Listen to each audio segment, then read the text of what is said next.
जय हिंद। नए informative video में आपका स्वागत है। दोस्तों, आज हम इस वीडियो में बात करेंगे difference between NRE and NRO account कि एनआरई और एनआरओ अकाउंट के अंदर में डिफरेंस क्या है और ये क्यों इम्पोर्टेंट है और इसके अंदर क्या क्या बेनिफिट्स होता है एनआरई और एनआरओ अकाउंट में और एनआरई अकाउंट क्यों खुलवाना चाहिए। तो दोस्तों, अगर हमारे चैनल पर नए हैं तो प्लीज लाइक और सब्सक्राइब जरूर करो क्योंकि हम बैंक से रिलेटेड सारे अपडेट्स लेके आते हैं।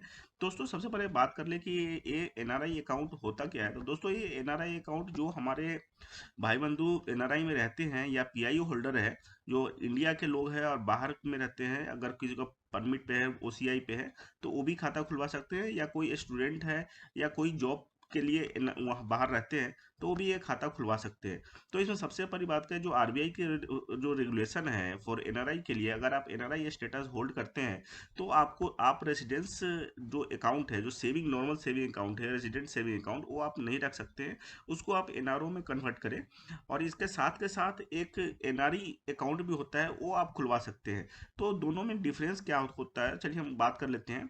तो importance of NRE and NRO accounts क्या क्या है। सबसे पहली बात, जो एनआरई अकाउंट है इस उसके अंदर क्या है कि आप फॉरेन में जो भी आप इनकम अर्न करते हैं, आप जॉब करते हैं या बिजनेस है, जो भी इनकम आ रहा है उस इनकम को आप अगर आप इंडिया में भेजना चाहते हैं तो वो एनआरई अकाउंट में ही आप पैसा भेजेंगे। और जो कि एनआरओ अकाउंट है, एनआरओ अकाउंट क्या होता है कि अगर आपका इंडिया में कोई इनकम है, जैसे कि रेंटल इनकम हो, कोई इंटरेस्ट इनकम हो या किसी तरह का भी इनकम हो, अगर वो आपके पास आता है तो आप एनआरओ अकाउंट में डालेंगे। तो सबसे इंपॉर्टेंट बात कि एनआरई अकाउंट के अंदर में आपको टैक्सेबल नहीं होता है, क्योंकि उसमें कोई टैक्स देने की जरूरत नहीं है।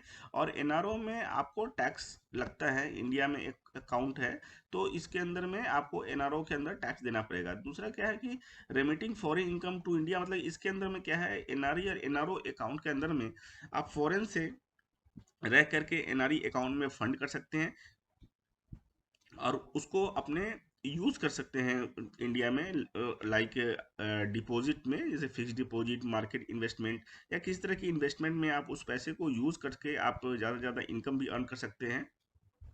उसके बाद क्या क्या है, receiving Indian income in NRE account, अगर इंडिया में इनकम है तो उसको आपको एनआरओ में डाल सकते हैं और उस पैसे को भी आप एज यूजल यूज़ कर सकते हैं। जैसे आप फॉरेन में बैठे हैं तो इंडियन इनकम आपका आता है तो आप ट्रैकिंग वहाँ से बैठे बैठे कर सकते हैं, वो पैसा आपका अकाउंट में रहेगा। और दोनों का दोनों आपको सेम नेट बैंकिंग में, आप एनआरओ और NRE account same net banking same portal पे आपको दिख जाता है, तो उसमें कोई इशू नहीं है, इजीली आप ट्रैक कर सकते हैं। उसका जो करेंसी रिस्क है, कोई करेंसी रिस्क नहीं है। आप फॉरेन में इनकम कर रहे हैं, आप डायरेक्टली इंडिया के अकाउंट में डाल करके उसको मैनेज कर सकते हैं और ये अमाउंट इंडियन करेंसी में ही आपको दिखेगा, ये फॉरेन इनकम में नहीं दिखा है, वो कन्वर्ट होकर के इंडियन करेंसी में आ जाता है। उसके बाद क्या है, रिपीटेशन ऑफ फंड है, मतलब कि मान लीजिए आप एनआरई या एनआरओ अकाउंट में कोई पैसा है, आप चाहे तो उसको फॉरेन के बैंक में भी आप ट्रांसफर कर सकते हैं। अगर आपको वहाँ ज़रूरत है किसी भी तरीके से तो आप इजीली उस पैसे को आप फॉरेन के अकाउंट्स में ट्रांसफ़र कर सकते हैं। ऑनलाइन के बहुत सारे बैंकों में ऑनलाइन फैसिलिटी भी है, आप ऑनलाइन भी कर सकते हैं। Easily with in a second आप इंडियन इनकम को फॉरेन इनकम ले आ सकते हैं, जो कि कुछ लिमिट है 1 मिलियन के अराउंड, उस पैसे को आप साल में एक बार ले आ सकते हैं।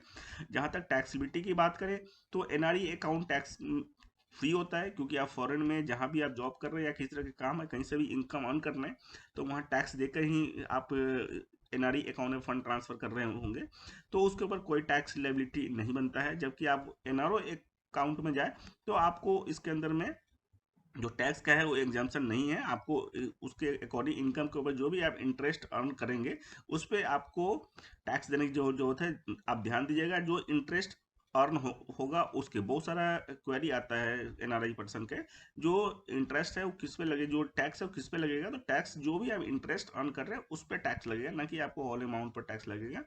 एंड सबसे इंपॉर्टेंट बात है कि जॉइंट ऑपरेशन आपका इंडिया में, फ्रेंड्स फैमिली को आप इजीली आप मेंटेनेंस पर्पस या किसी पर्पस के लिए पैसे जैसे भेजते हैं, तो वो पैसे भेजने की जरूरत नहीं है। आप एनआरई अकाउंट में आप पैसे डाल दीजिए, वो यहाँ से आप उनको जॉइंट होल्डर बना करके इजीली उस अकाउंट को वो यहाँ इंडिया में बैठे बैठे ऑपरेट कर सकते हैं, उस पैसे का यूज़ कर सकते हैं, या मैंडेट होल्डर बना सकते हैं या जॉइंट होल्डर बना सकते हैं। दोनों फैसिलिटी है इसके अंदर में।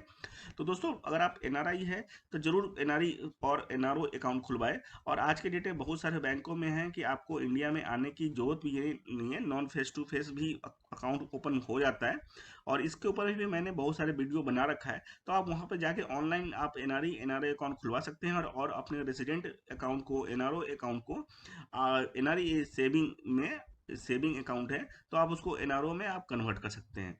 तो दोस्तों आशा करता हूँ कि ये वीडियो बहुत ज़्यादा इन्फॉर्मेटिव होगा, तो प्लीज़ लाइक और सब्सक्राइब करें और अपने एनआरआई दोस्तों में ज़रूर रेफर करें।